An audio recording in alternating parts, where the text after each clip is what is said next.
महाकाल की सेवा जिसको मिले सबसे बड़ा धनवान है वो। महाकाल की लगन जिसको लगी किस्मत वाला इंसान है वो। क्योंकि महाकाल नाम की चाबी ऐसी है जो हर ताले को खोले। काम बनेंगे उनके सारे जो जय श्री महाकाल बोले। आइए वीडियो को शुरू करते हैं। इससे पहले कि हम आगे बढ़ें, अगर आप हमारे चैनल पर नए हैं तो प्लीज़ चैनल को लाइक एंड सब्सक्राइब ज़रूर कर दीजिएगा। महादेव कहते हैं जब आगे का रास्ता कठिन लगे तो एक समय में एक कदम उठाएं। याद रहे हजारों मील की यात्रा एक कदम से ही शुरू होती है। एक दिन मिल जाएगा आपको आपका हक का सब कुछ, बस तब तक चलते रहना है। रास्ता आसान नहीं होगा पर हिम्मत नहीं खोना है। याद रहे महादेव भी तभी संभालेंगे जब लड़खड़ाते कदम खड़े होने की हिम्मत जुटाएंगे। महादेव कहते हैं जीवन क्षणभंगुर है परंतु इसके निश्चित समय को बीतना और बिताना ही पड़ता है। लेकिन आप समस्याओं को देखते ही उन्हें कठिन और विपरीत समझने लगते हैं। अब बिना उन्हें सुलझाने के प्रयास के, बिना उन्हें समझने के प्रयास के आपके हाथ ऊपर कर देते हैं और यही दृष्टिकोण आपके जीवन को कठिन बना देता है। महादेव कहते हैं मन वो सफ़ेद कपड़ा है जिसे जिस रंग में डुबो दोगे उस पर वही रंग चढ़ जाएगा। जीवन तब कठिन हो जाता है जब आप अपने समस्याओं को समझाने की जगह, उन समस्याओं का समाधान निकालने की जगह हार मान लेते हैं।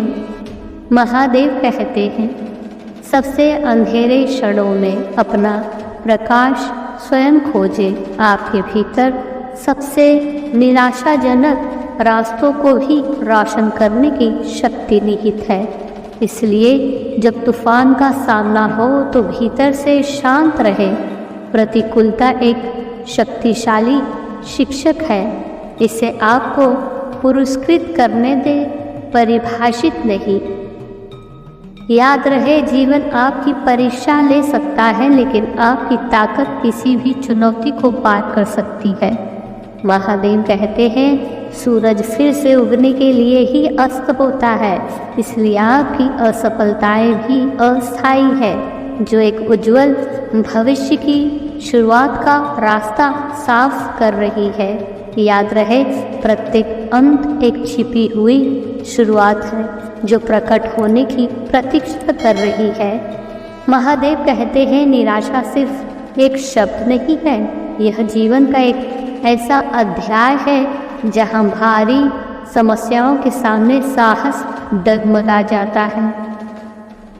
लेकिन जो साहस कर सब कुछ जोखिम में डालते हैं वो अपने भाग्य के निर्माता स्वयं होते हैं, क्योंकि उनके पास खोने के लिए कुछ नहीं है और पाने के लिए सब कुछ होता है। इसलिए ज़िंदगी के किसी भी कठिनाई के पुल को पार करने के लिए सबसे पहले आपको अपने पैरों पर भरोसा होना चाहिए, तभी वो पुल पार होगा। महादेव कहते हैं जब जीवन टूटने जैसा महसूस हो तो टूटे हुए टुकड़ों का उपयोग कुछ नया बनाने में करो। कभी कभी सबसे सुंदर रचनाएं खंडरों से भी निकलती है। महादेव कहते हैं प्रयास के सारे रास्ते कभी बंद नहीं होते, बस कठिनाइयों के समय पर आपको वो दिखाई नहीं देते। महादेव कहते हैं संसार में कोई दूसरा आपके लिए कुछ नहीं करने आएगा। जब जीवन जीने के लिए सांसें आपको ही लेनी है तो इस जगत में सब कार्य के लिए क्रिया भी आपको ही करनी होगी। इस जगत में आप ही अपना भला कर सकते हैं, आप ही अपना बुरा भी कर सकते हैं। आपके भीतर कोई भी भलाई का अथवा बुराई का प्रवाह नहीं डाल सकता। जिस दिन आपने अपने भले के लिए सोचना शुरू कर लिया, उस दिन सब भला ही भला होने लग जाएगा। याद रहे, जीवन या तो स्वीकार किया जा सकता है या बदला जा सकता है। अगर स्वीकार ना किया जाए तो बदलना आवश्यक है, और अगर बदला ना जा सके तो स्वीकार करना आवश्यक है। धन्यवाद।